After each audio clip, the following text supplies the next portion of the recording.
Welcome to Strik by Breuer. Strik can be translated into knit, Breuer is my last name, and Thea is my first name. So welcome to Knit by Breuer. I also want to say thank you to Pia for arranging this knitathon. It takes a lot of work in order to arrange it and make everybody appear at the right times. So thank you very much, Pia, for doing this for the 6th time. We really appreciate that we can sit there dedicated for 24 hours and knitting and crafting. So thank you very much. And also want to say thank you to Jane from Mindful Making, who is broadcasting all the way from Australia. She's just been on just before me. So thank you very much, Jane. No. What do we do here? Yeah. I think my episode will, no, I don't think it will be, but I have to apologize. It's my first episode in English. So if there's terms and translations that I don't know, I hope you will bear over with me. I will today go through my yarn diamonds. We all have these yarns that we have bought at some point because it means something special to us, or because it's something that we really wanted to knit or crochet in, and then it's just sitting there because it's too valuable for us to do anything, to produce anything out of. So I will go through my yarn diamonds, and if you have a yarn stash, you might also be able to go through yours and really go in and evaluate it and think, is it something that should still be in the stash, or should it actually be used? So I will go through my yarn diamonds. I'll also look at blankets, because I want to knit a blanket in 2025. I have found one that is in sections, so I'm not sitting with one big blanket at a time. But so I'll also present that, and then I'll go through my a couple of things that I have on my needles. And I'll also show you some exercises for your arms, because if you have been sitting for the past, 8 hours and all doing crochet, knitting and crafting, then you should actually take a break and do some stretching. So I'll also show you some exercises. So this is if you're interested in this, then you should stay here for the next 45 minutes to an hour, and I hope you'll be entertained. So a very warm welcome. I'll start with my yarn diamonds. When I'm 56 years old, by the way, I haven't introduced myself at all. Okay, I'll actually start by doing that. My name is Thea. I'm 56 years old. I'm a Dane living in Denmark. I'm married to Thomas. He's originally from Germany. He's been living here now for he's now been living here for the past 15 years. So he is fully integrated into Denmark. He also has a Danish citizenship now. And we live at Zealand, the biggest island in Denmark. And yes, we do have a lot of islands, but it's the biggest one that we have, not including the big peninsula that we're having. And we live more or less right in the middle of Zealand. So, yeah. And I have told you how old I am. Yeah, that's it. I can feel I'm really nervous about this, so I hope you bear over with me. My yarn diamonds. When I turned 50, Thomas, he said, what do you really want to have for your 50th? You can have anything you want to. I knew that wasn't the case, but there's a limit to everything, right? And I had a good thought, and my conclusion was I want to have something to do with yarn, and if it was possible, if I could have some yarn from the Musk oxen. They live free, they range free in Greenland, and what they do, all the Greenlandic people, they go out, I think it's in autumn, and then they hunt a certain amount that they're allowed to, because they need to keep the herd at a certain level so they don't overpopulate Greenland with Musk oxen. And then the skin is bought by Kviviut in Greenland, and they produce yarn from that. So it's a quite tedious process. There's not that many hides that can be used to produce the yarn. And the way that that is produced is they have the hide with the fur on. I think it's called a fleece, but I'm not really sure. And then they comb it. And they comb the underfur out of it. And this is what you can use to produce yarn with. So it's quite a tedious process, and therefore the yarn is also in the upper range of price-wise. So I said, can I please have some ox yarn? And he said, yes, you can. So this was my present from my husband, Thomas, and I am really, it is so soft, you wouldn't believe it. There's the Musk. And it is said to be the second warmest wool of all. It is not anything like sheep wool or alpaca. It's so light and there's absolutely no stretch in it. So if you have a single strand, this is a 2-ply, as you might be able to see. This is a 2-ply. If you have a single ply, it is quite fragile actually. It will wear down quite fast and it'll also break. But once it's knitted, it's just so warm. The Greenlandic people, they use it to knit sweaters and scarves and stuff like that, so they can keep warm. So I think the main bulk is actually staying on Greenland, but I don't know. That might be a guess for me. So I got this, and I got enough to knit a sweater. And now it's been lying around for 6 years, which is stupid.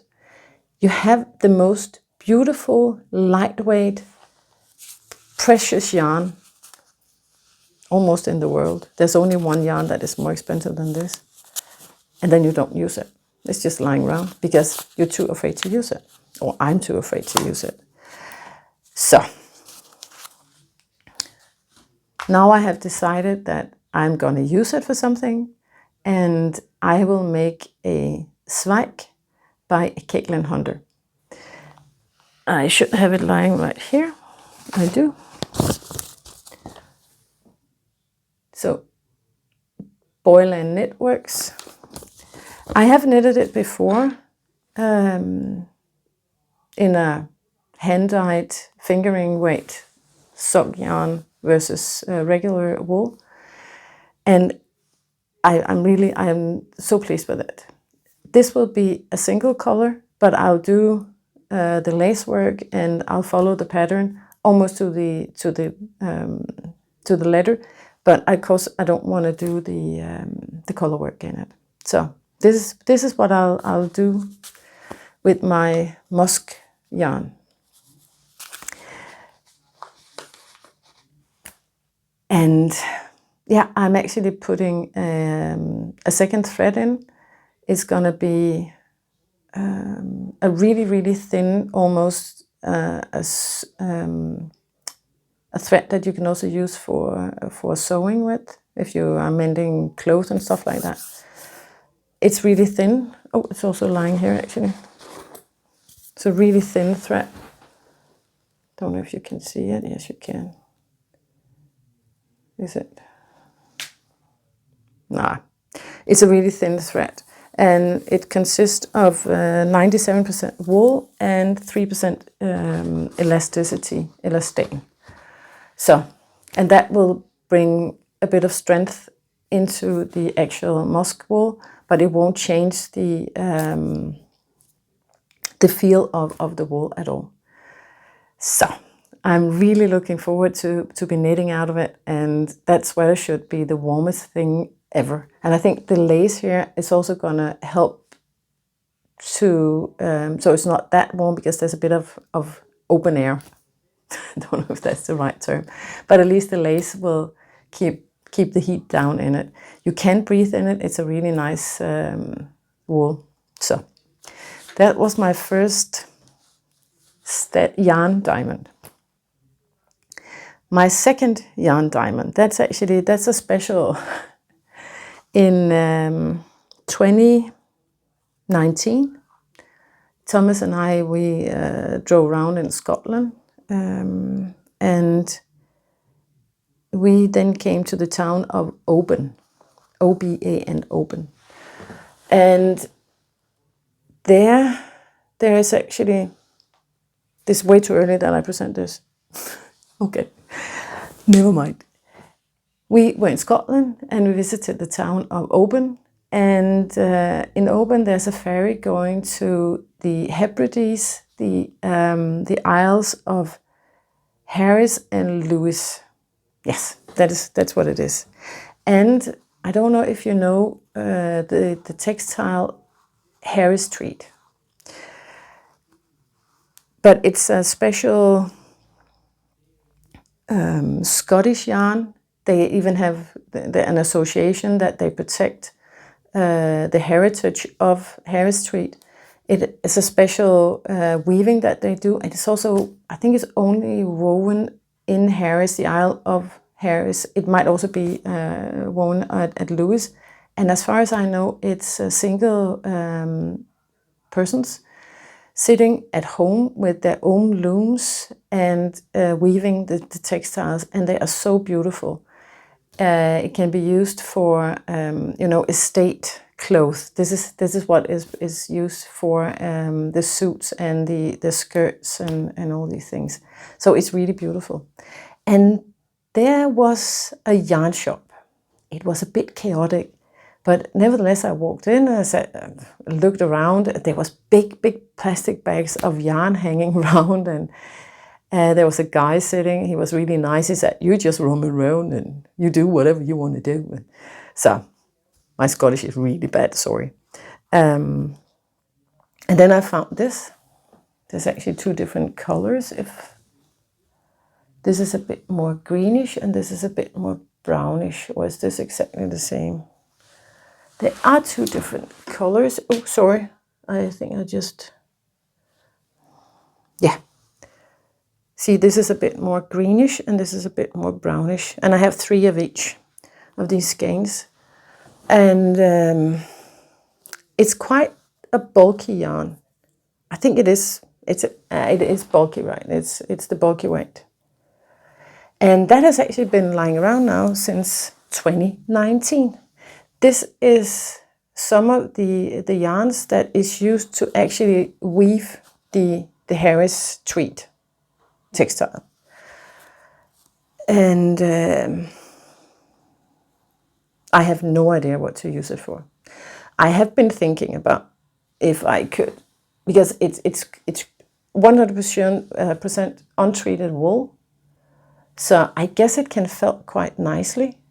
And I have been thinking if I could do, I don't know if you know the Danish designer Lærke Bagger, but she has done some big bags, right? They are that big. They're really big. And in pure wool. So when it's washed repeatedly, then it will felt and then it will shrink. So I have been thinking, should I actually experiment and doing a bag with this? I think it would be really nice. Then I could alternate these 2 yarns, right, and get quite a nice bag with it. I think it could be nice to have that. So, because I felt so lucky when I found it, right? It was just, okay, now I have the yarn that is used to produce Harris Tweed. I don't know how he had gotten hold of it. He had 2 or 3 bags, right? And it's also quite a bulky yarn. And if I'm not mistaken, I'm sorry, just need to do a small sip.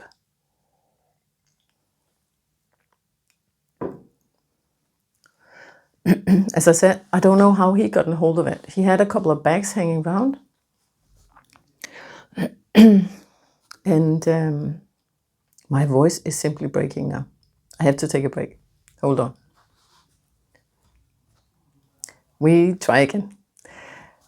I don't know how he got a hold of it. I just knew he had 2 bags, and he had a lot of other yarns that was quite interesting. But as we were on holiday, I couldn't bring home vast amounts of yarn. I brought something like 3 kilos. So that was more than enough. So this was my Harris Tweed, bought in Scotland. My third yarn diamond, that's also a pure wool, handmade. It's this one. It is undyed wool from sheep at a small Sea island here in Denmark called Manø, meaning the island of men.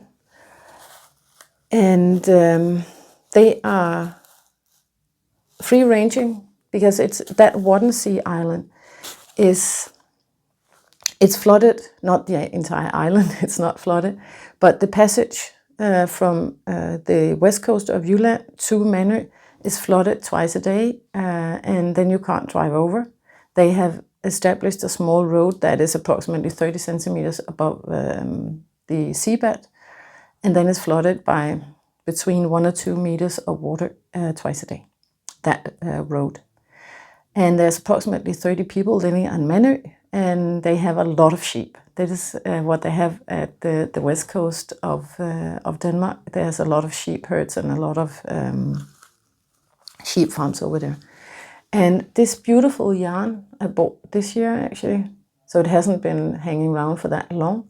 It's a fingering, and it's a 100% Manø wool, undyed.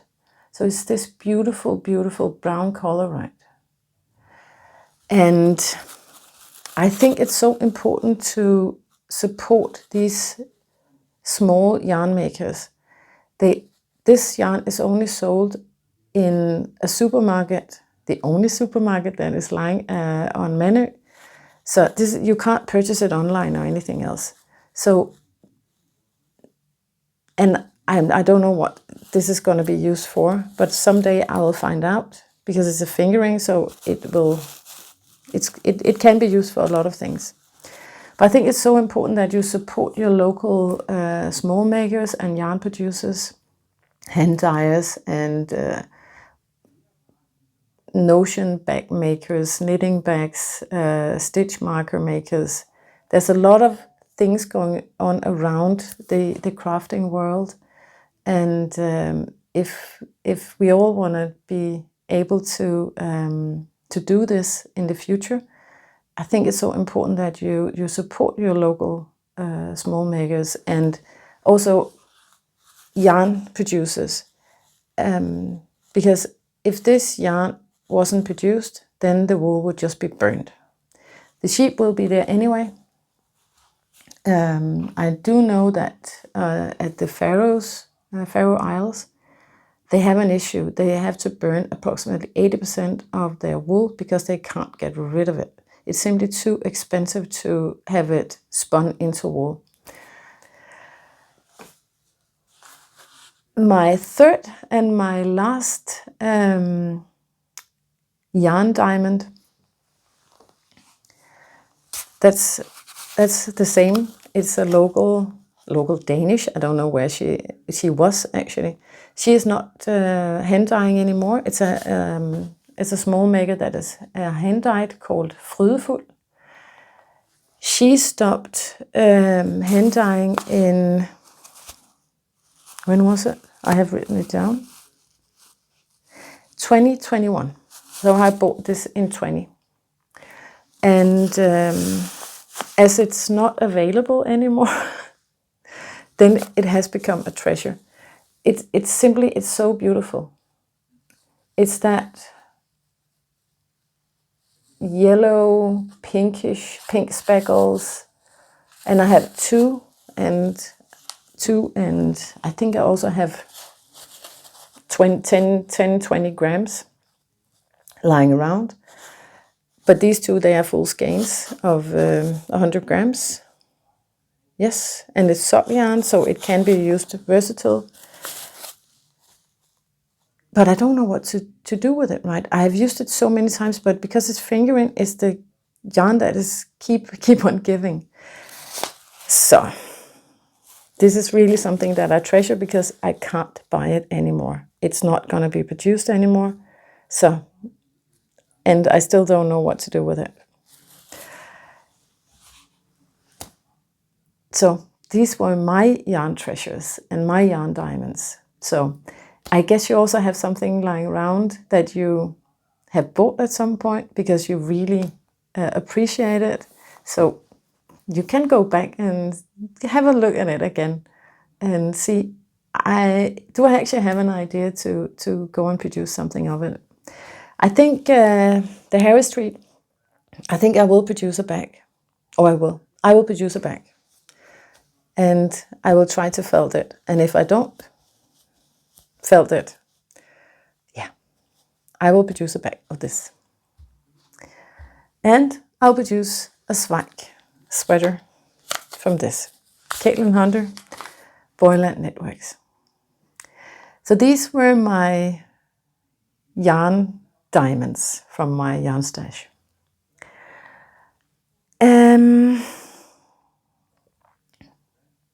Yeah. In 2025, I have decided that I will do a I'll knit a blanket. That's what I'll do.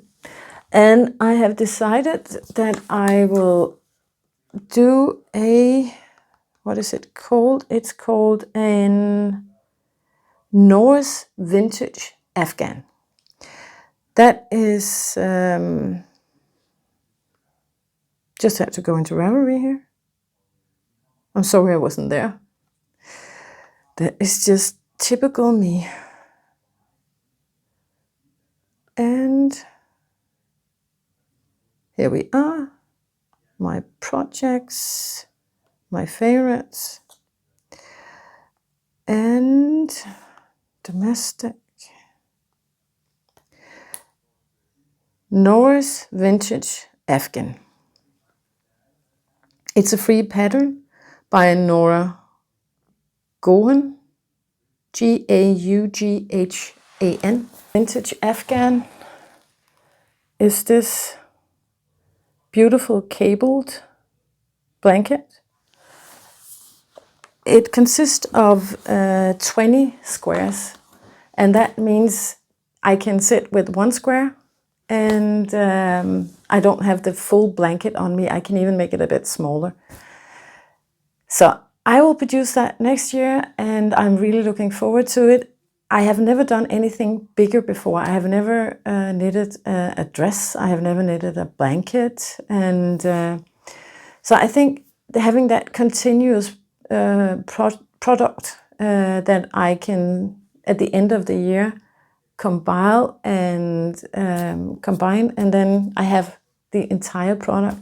I'm really looking forward to having that continuous knitting over the year, and not just having one product at a time. Not that I'm only knitting at one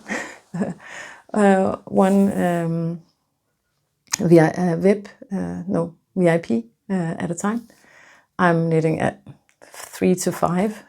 This is my sort of my limit. Otherwise, I lose oversight of my knittings, and I can't go back to it then, because then I have forgotten a lot of things about how I do it, and I can't keep up. So that was a sidetrack. Sorry. I will produce the Norahs Vintage Afghan, and it's a free pattern. You can find it at berocco.com, berocco.com, berocco.com. And I will produce it in,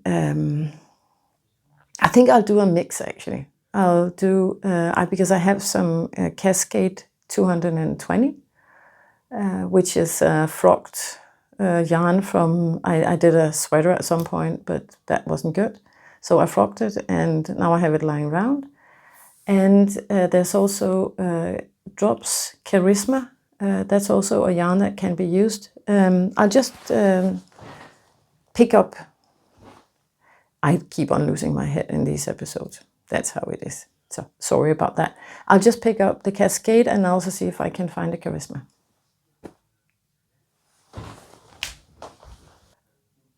I couldn't find a Charisma on my shelves, but I have found something else. What you have to use for this blanket is a DK weight. Yeah, that'll be a DK weight. So a 200 meters per 100 grams. Yes, that's how it is.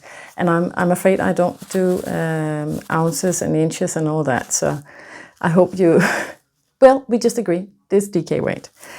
So these are the, I'll just take all 4. These are the colors that I have in Cascade 220. And it's a bit darker green in real life, but it's so beautiful, right? It's Cascade 200 Heathers, I think it's called. No.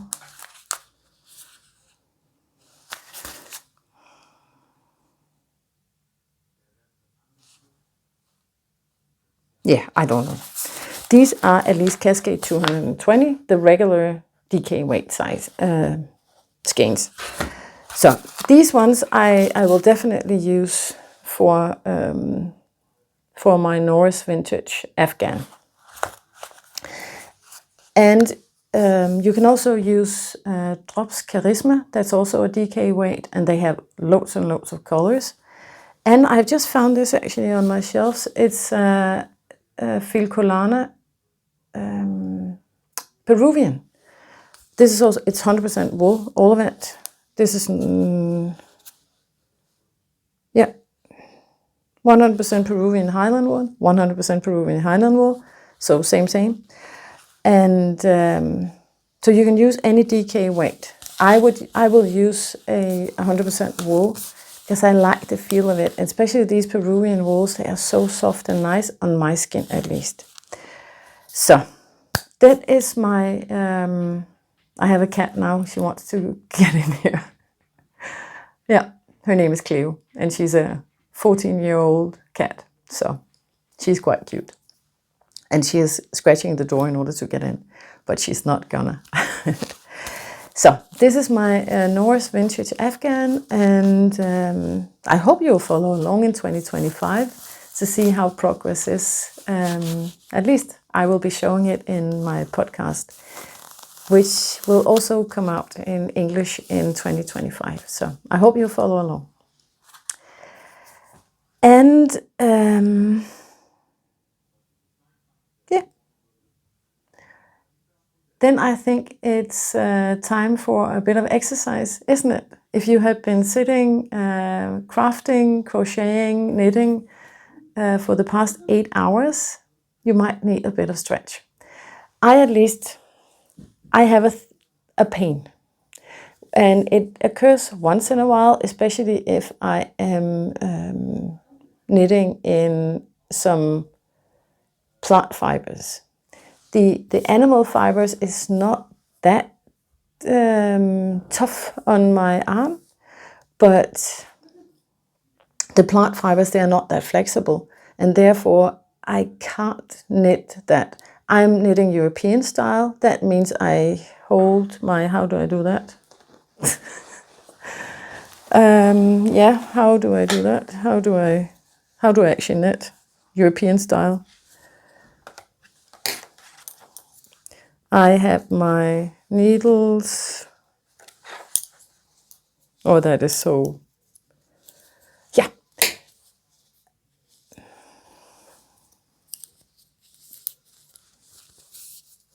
It's really weird, right? When you have to explain how you do it, you can't.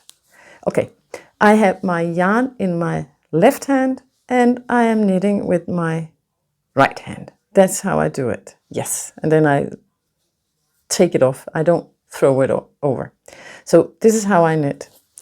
But because my purl, I use my pointy finger. That's what it's called. The point finger. this finger. I use it a lot. I move it around a lot. And when I do that, there's a nerve that is in between these two muscles here, and then it swells, and then it's sort of stuck in between there. So, and right now I am knitting this. I'll also show it to you later. And it's recycled wool yarn with a bit of silk in, and that is also, it's also lost its flexibility.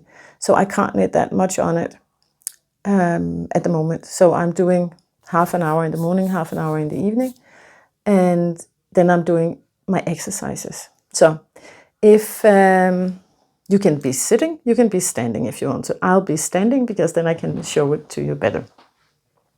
What I do when I can, I am doing it 3 to 4 times a day. I'll start by taking my, I'll just take off my rings because that's nicer. Fold your hands like this and turn them round and stretch all the way out. So your fingers are just about to hurt, and keep it for approximately 10 seconds. And then slowly turning it back again.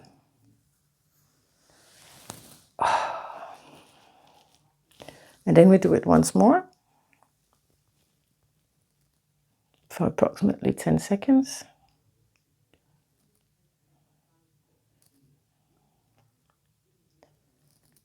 And we take it back again and release. Now you stretch your fingers out as much as you can and release. And stretch out as much as you can. Really, a lot. And release. Next, what we do, fold your hands again. This is what is really helping me actually. And then rotate your wrist round. Really rotate it. Because that is releasing the muscles.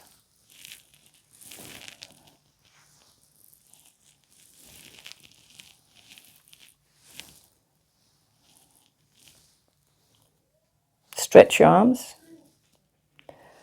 And relax. Do it once again.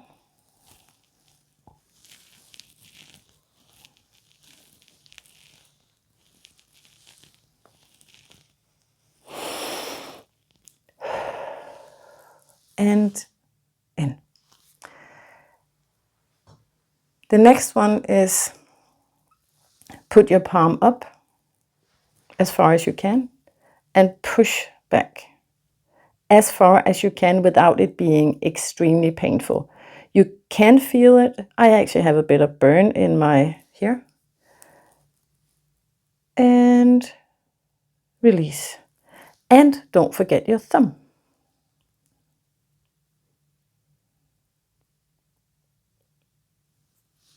Now you turn the hand down and press as much as you can. Again, I have a bit of burn. And we also do it on the other side.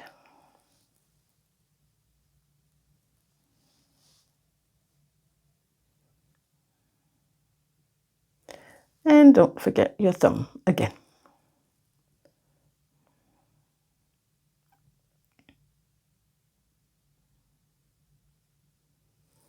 And bend down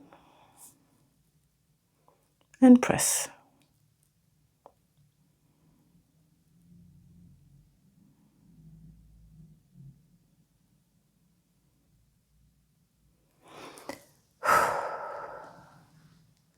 Release everything, shake a bit, shake, shake, shake, shake, shake.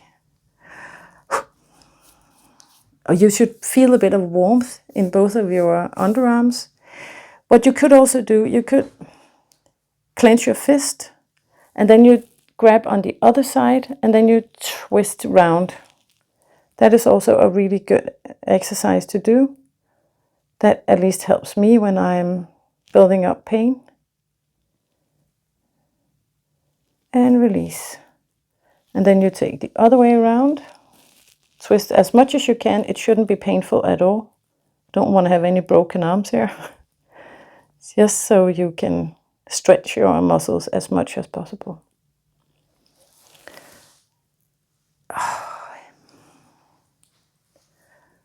Release a bit. Release. Shake it off, shake it off, shake it off. So, thank you very much for doing a bit of exercising with me so we can continue knitting for the next, I don't know, is it 10 hours of knitting? It's so nice, right? And I hope that didn't disturb you that I did that with my hands right in front of my microphone. I'm not used to it yet. So, the next thing that we will go on to is my current knits. Yeah, this is my garden cardigan, as I have just briefly showed you.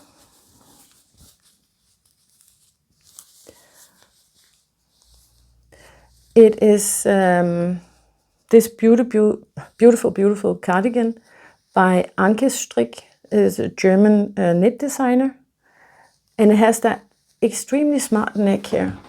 It's overlapping, and there won't be any buttons in it. It'll just stay like this, and then there will be sleeves on, of course. And then it should actually be hanging by itself because it's sitting all the way up in the back. So, and I've seen it, and it's really beautiful. And this yarn is by Joe Sharp, Silkroad DK Tweed. Again a tweed yarn. It is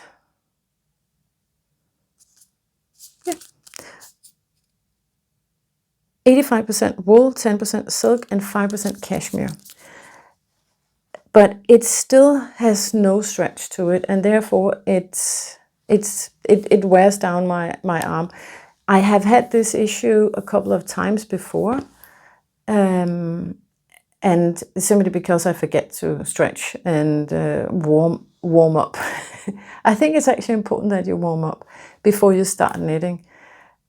I know it's really weird to sit in the train or wherever you are if you're not sitting at home knitting, but yeah, if it can keep you knitting for longer, if you do a bit of exercises, I think you should do it. So I will finish it because I'm really looking forward to the finished product. It just takes longer because I can't knit that fast on it because there's no stretch in the actual yarn. So, garden cardigan by Strik. I also have the pattern here, so you can see the finished product, right?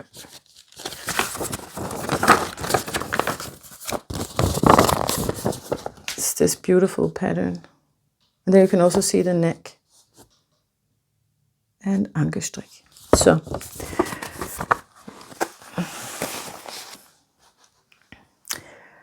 and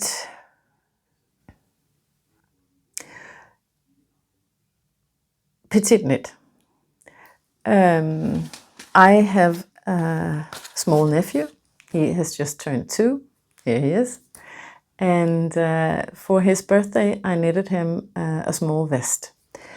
I had actually plans of knitting another vest, but that was a pattern that I didn't know. And because my knitting time at the moment is sort of limited, and it takes longer for me to knit because I have this pain here, I had to, and I started way too late, so I had to revert to something that I already knew.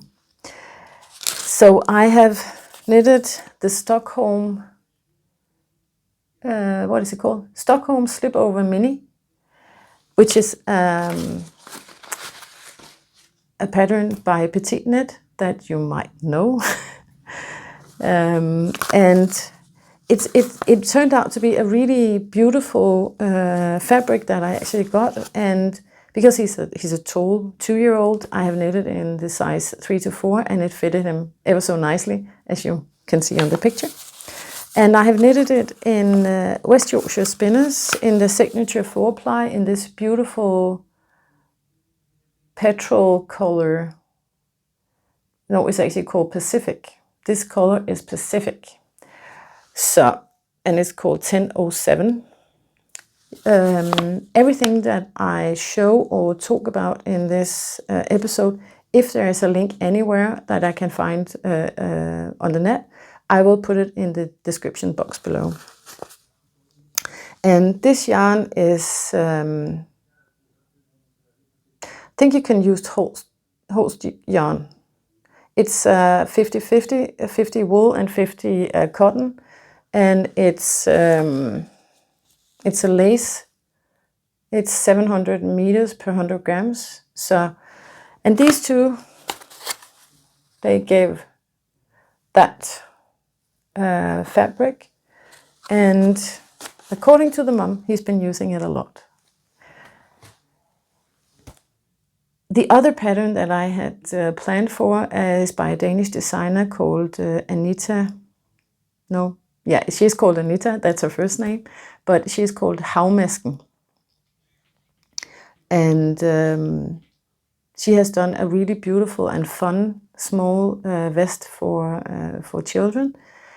But it's a completely new pattern, and I simply didn't have the time to really dive into it. So therefore, I reverted to the Stockholm, which I have produced for a lot of kids in my family. And then I'll produce it for Anka. This is the 2-year-old, my nephew's name. And I'll produce that vest for his as a Christmas present for him. Because then I have a bit more time to do it.